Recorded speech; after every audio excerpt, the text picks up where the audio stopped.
So I know you already think that Tesla's a phenomenal company, and you already probably have a lot of your investment portfolio invested in Tesla. And you just, you feel encouraged every time you come on my show that you should buy more because, of course, I'm a pumper. Everybody knows I'm a pumper. That's what I do. Actually, I'm just an enthusiastic fanboy. I've admitted that from the very beginning, even in my book, the Elon Musk mission. I call myself, in fact, I think on both books, The Method too, I call myself a fanboy because at the end of the day, I think Elon Musk is absolutely amazing. But I try to bring you information that's useful in terms of how you make investment decisions, even though none of it is investment advice. It's more like life advice that you can take or leave, apply it to everything else that you know about the subject, and then make some good decisions, hopefully. And hopefully some of it's useful for you. Well, over the last couple of days, I watched a particular podcast that I like. It's maybe the one I look the most forward to each week, although B2G is a very, very good one. I think I look forward to the All In podcast the most. Now, if you already saw the All In podcast that came out yesterday, Friday night, Saturday morning, if you already watched that All In podcast, maybe I'm going to just be duplicating what you've already seen. But if you didn't watch it, I would really recommend you hang in there, because the question that was asked is, out of the Magnificent Seven, or they could have probably added other companies as well, but basically out of the Magnificent Seven, which two of the companies in the Magnificent Seven are the most likely to get to super intelligence first, and or to make the biggest pile of money and have the best stock reaction out of super intelligence? And all four of the individuals that were there, you have Dave Friedberg, you had Chamath Palihapitiya, and you had yeah. I'm gonna blow it now. You have the other David. No, not the other David. You had yeah, the leader of the pack. I'm gonna forget his name for the second. I'll probably think of it in a minute. But anyway, but you also had one additional person in that conversation, which was a special guest, and their special guest's name, I actually have that name handy. His name is Thomas Lafont, and he is the founder and CEO of Coatue, COATUE Management, which is a thriving hedge fund with $16 billion under management. And he also has worth, according to Forbes, is about 1.5 billion his own personal worth. So that this became their fourth bestie for this week's show. And these four individuals now give you their analysis of which of these top companies, the Mag 7, are most likely to get to the top of the heap fastest. We're number one and number two. In the midterm, 5 years from now, we're sitting here on All In, episode 700. Tesla's one and Google's two.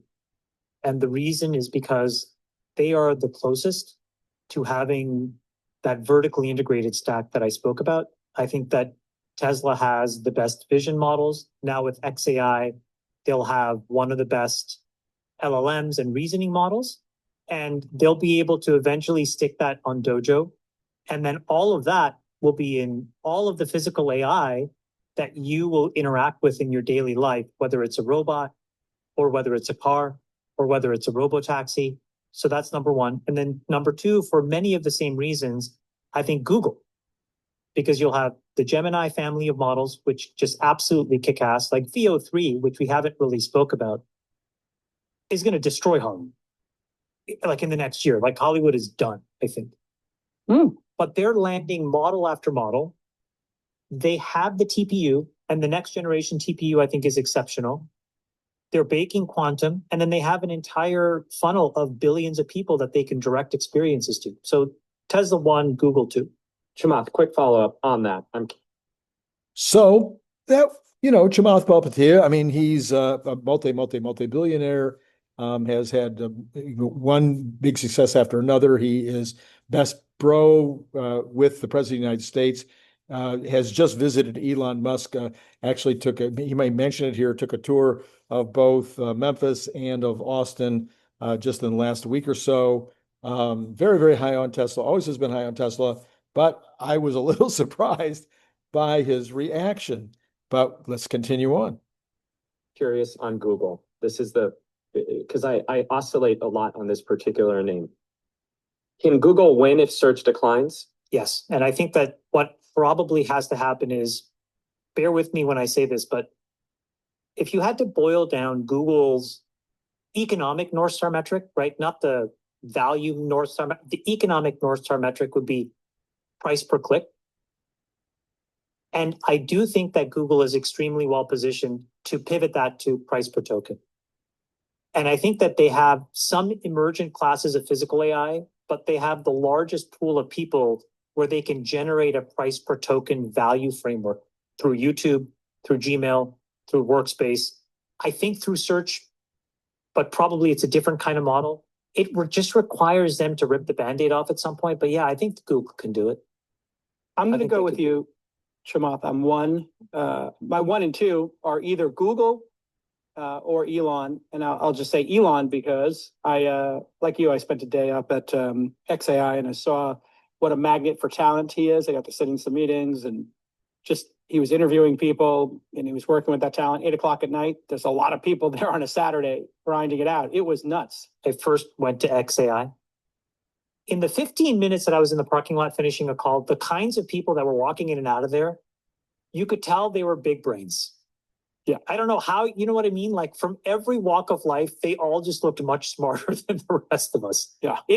And some of them were like chain smoking cigarettes and just like stressed out. It was crazy. I had a couple of Zins, I'll be totally honest. But the reason I say Elon versus Google is I think Elon's in a unique position. I don't have any insider information here, and I haven't talked about this, or I'm not back channeling from Elon, lest anybody aggregate this.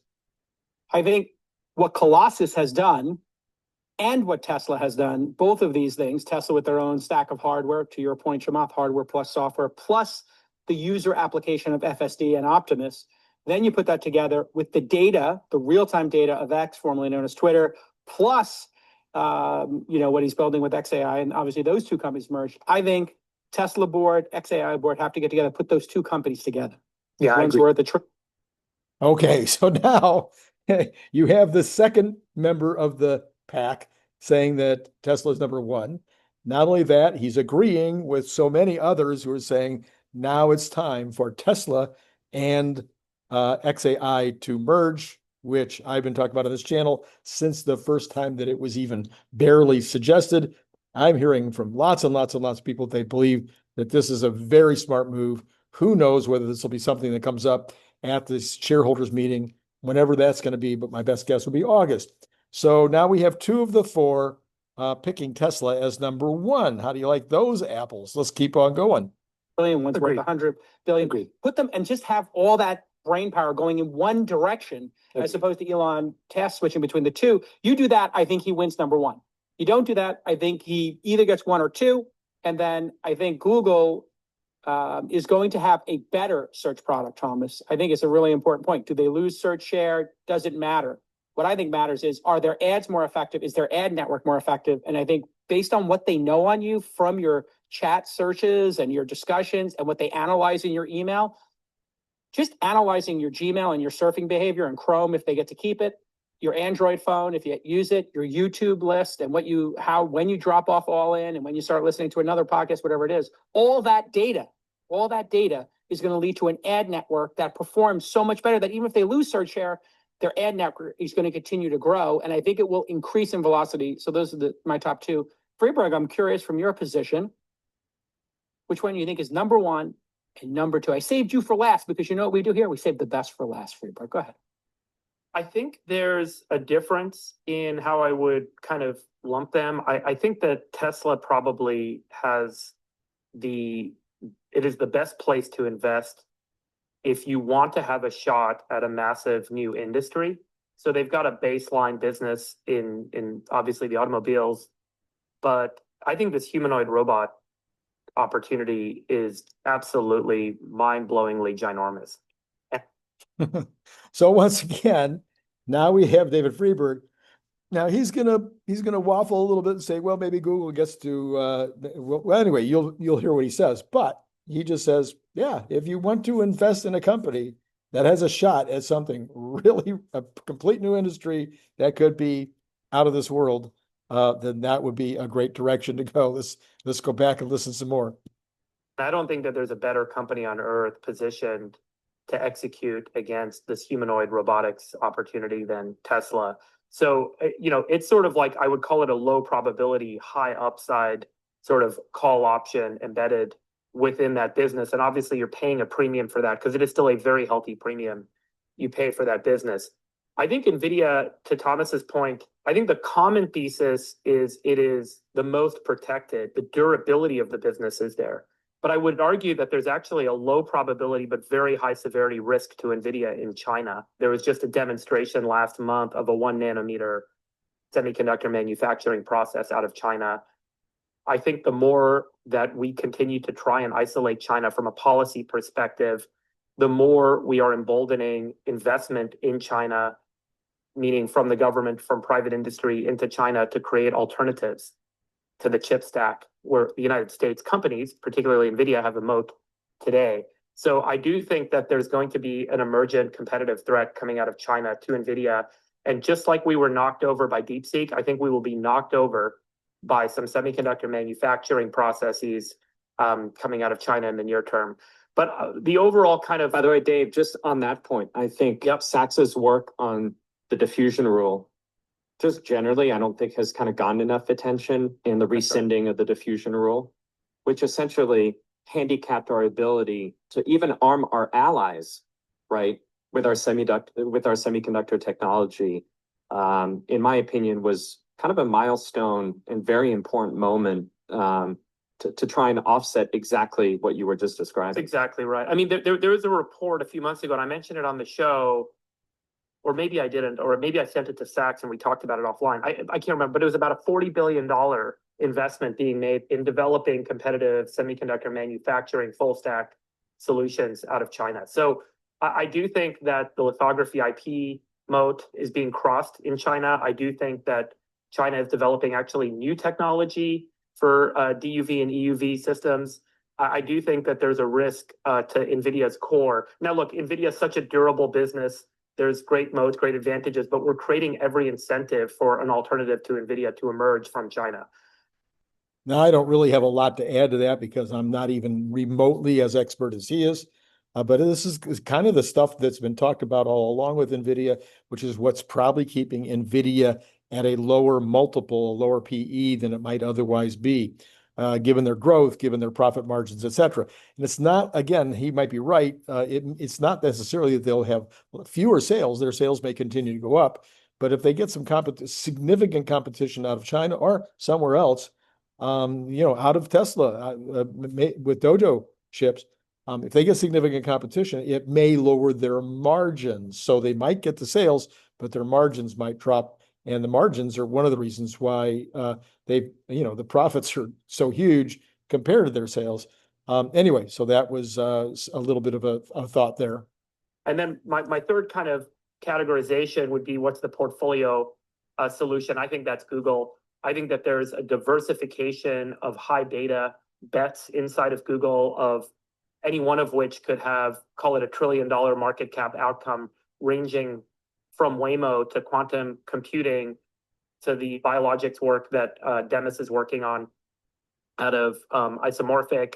There's a number of things that do not get a lot of attention at Google. So yes, there's a core business that may be at risk, Thomas, but I think that there's a portfolio of options you get at Google, and you just need any one of them to hit to kind of make up for the loss. But I do think also Sundar, in my interview with him, which we put out a couple of weeks ago, is very thoughtful about where search evolves to, and he is being, I think, reasonably aggressive in trying to evolve the search product architecture to meet the market, to meet the consumer. I do give him credit for that. So Google would be in a good place for me as an overall kind of pick in that set of options. So just to be clear, NVIDIA won Google too, or NVIDIA Tesla? Like I said, I think in terms of like having the right Sharpe ratio is how I would think about it. The alpha and the beta adjusted returns, I would put Google number one. I would probably put Tesla.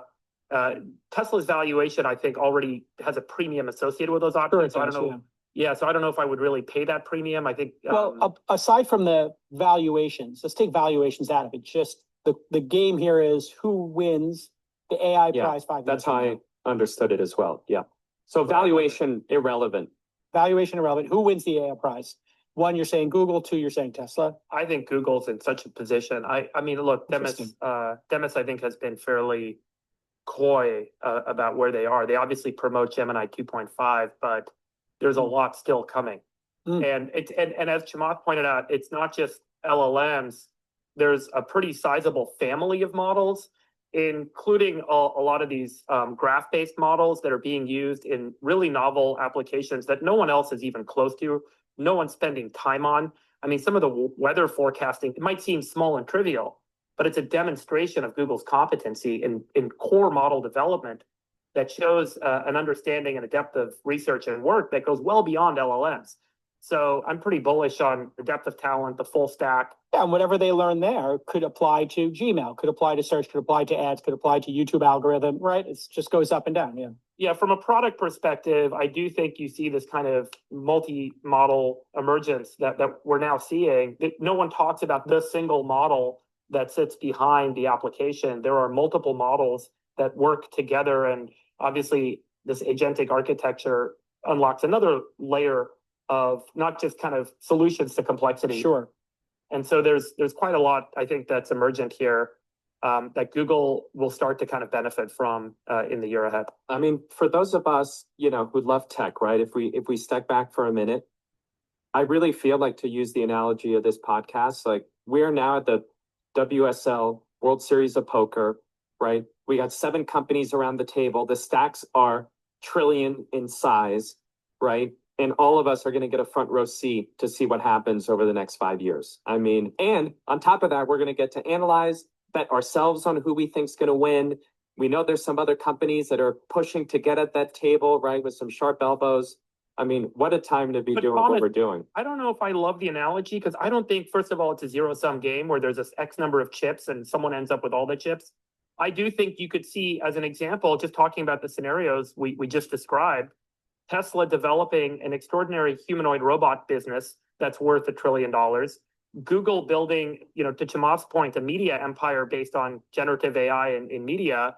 And then, NVIDIA building an entirely new chip stack that everyone's participating in. So all of them in an ecosystem-based way could be major winners here. Yeah, you're right. I didn't mean it in the zero-sum nature of it. I meant it more in the stakes, right? Yeah. And there's a lot of hands to be, I like the analogy because there's a lot of hands to be played, and there is a price pool, right? And you could have 3 or 4 people at a table. One thing I just want to point out here is just, speaking of regime change, what is going on at Apple? Like Siri was just the early idea of an AI agent. It's just totally 𝐒𝐦𝐚𝐲. It's disgusting. It doesn't We're work. going to stop it there, but because, and then as you know, I'm terrible at the, This is redoing at the like, this is is it time happening. for regime change? because I'm terrible at this stuff. I don't know how to turn things off. Anyway, all right. So I hope that was useful. I hope it was helpful. I hope it was entertaining. I think that we missed what Thomas actually had to say. Again, I believe what he said was Google first. He might have said NVIDIA first, but whatever it was, Tesla for him was second. So out of the 4, 3 of them had, 2 had Tesla for sure in number 1. David Freeberg had Tesla sort of at number 1, depending on how you looked at it. Maybe Google at number 1, a close race. And then Thomas was the only one, but still had Tesla at number 2. I just thought that maybe that would be some encouraging kinds of things for you to hear on this Sunday night as we go into what could be a very wild week in the markets. All right, as usual, I will put up a couple of cards. I'll put up the card from, what will I do? Let's see. The Iran war thing that I did this morning. If you're still interested in that, I'll put that card up. I will also put the card up from just a little while ago for the Monday morning show. That doesn't mean that the show I did about Robotaxi Day, the initiation of the Robotaxi down in Austin, wasn't valuable and useful and good. Okay, I'll put up all 3. I'll put up all 3 cards, and you can pick among them. Tomorrow, we've got, as far as I know, regular programming, and we'll see where the markets are going tomorrow. Let me, just for fun, as long as we're here, why don't we take a look? We've got Tesla now up $4.70. Okay, well, as long as we did that, and we've got Tesla finally responding to Robotaxi a send-off day, then we should really just take a quick look at the market to see if the markets are also up. And what we're going to find is, nope, the markets are still down about where they were, down 4.4%, something like that. So markets are still down a little bit, not really significant when you give, in other words, what I said earlier in my show was, doesn't look to me like Iran is going to be impacting the markets tomorrow, unless there's more information that we don't have now. And in the meantime, Tesla is up. So that would suggest the beginnings of maybe people paying attention that this is going to be real. Let me know what you think in the comments below. Like, subscribe, notify, join Patreon, and we will see you in the morning. It's been great talking to you.